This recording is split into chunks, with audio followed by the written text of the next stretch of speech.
સુનીતાબેન. શું બનાવ બન્યો? આ બનાવ વ્યાજે રૂપિયા લીધા બાબત થયો છે. મારા ઘરના એ કમલેશભાઈ ગોસાઈ કરીને એક ભાઈ છે, એની પાસેથી વ્યાજે રૂપિયા લીધા હતા.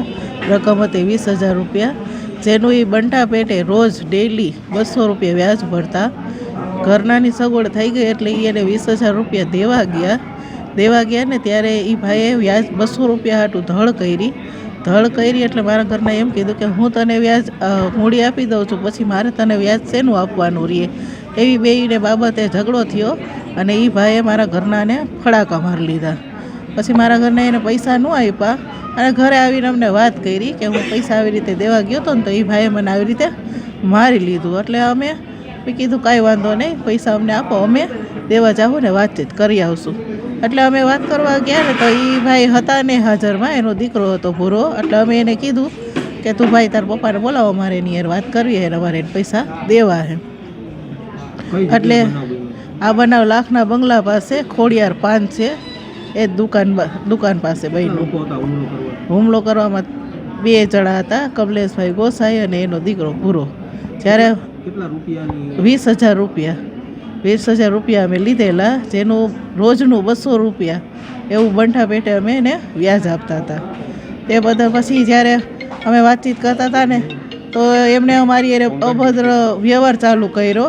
એટલે અમે એકબીજાને બોલતા હતા ત્યારે એ ભાઈ એની દુકાનમાં રહેલા હથિયારો વડે અમારી ઉપર હુમલો કર્યો.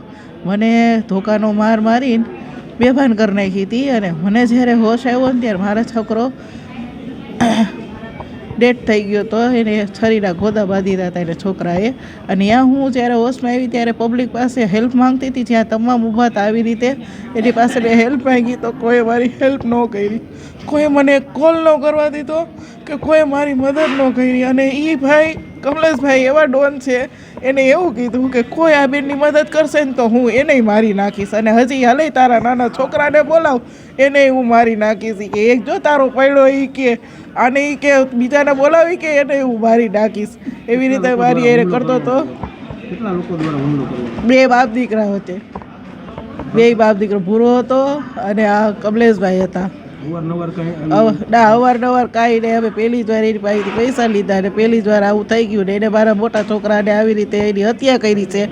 હું સરકાર પાસે અપીલ કરું છું, જ્યાં સુધી મને ન્યાય નહીં મળે ત્યાં સુધી હું મારા છોકરાની બોડી નહીં સંભાળું. અને આની સામે મારો જેમ છોકરો વયો ગયો છે ને એમ એના છોકરાને ફાંસીની સજા મળે.